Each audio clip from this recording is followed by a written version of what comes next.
What's up, Star Wars fans? This is Darth Watson. In this video, we're going to be going over some stuff about Dave Filoni and him having more creative control over Star Wars, which is good.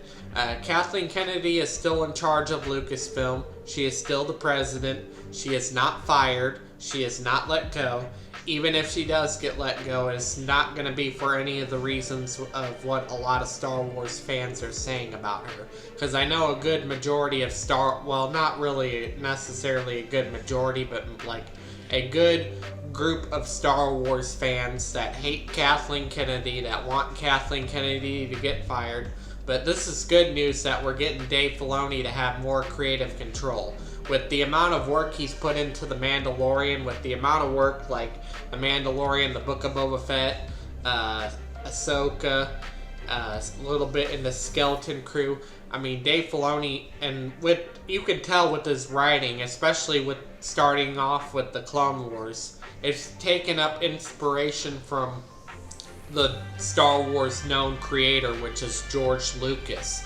And Dave Filoni studied under George Lucas for a while as George Lucas's apprentice, so a lot of Dave Filoni's content with Star Wars is actually taken up inspiration from George Lucas. I mean, The Mandalorian took up some ideas from George Lucas's earlier ideas for episodes 7, 8, and 9, where The Mandalorian had Imperial warlords and crime syndicates throughout the galaxy, like I'm talking Moff Gideon. The way we saw Moff Gideon in there, that's specifically an idea taken from George Lucas's earlier ideas for the sequel trilogies, where there will be Imperial warlords that have started their own planet. We're starting to see a lot of that play out in The Mandalorian, and a lot of George Lucas's recycled ideas. And like I said before, Lucasfilm never buries ideas. They recycle ideas, and then they always get reused. I mean, a lot of George Lucas's recycled ideas for the sequel trilogy is actually playing out in The Mandalorian, in the Mandoverse. And now that Dave Filoni is writing and directing a new Star Wars movie, and I am predicting that it's going to be called Heir to the Empire. I bet you it is going to be called Heir to the Empire. The reason why is because Ahsoka had Thrawn's return as Heir to the Empire, and Dave Filoni's Star Wars movie ties into Ahsoka, The Mandalorian, and The Book of Boba Fett, and Skeleton Crew all combined. And not only that, Thrawn is 100% confirmed to be the main villain of the New Republic. So I'm betting you guys that it's going to be called Heir to the Empire.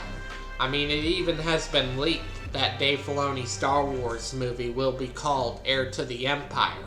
But anyways, like, the point I'm trying to make in this video is that Dave Filoni is given more creative control.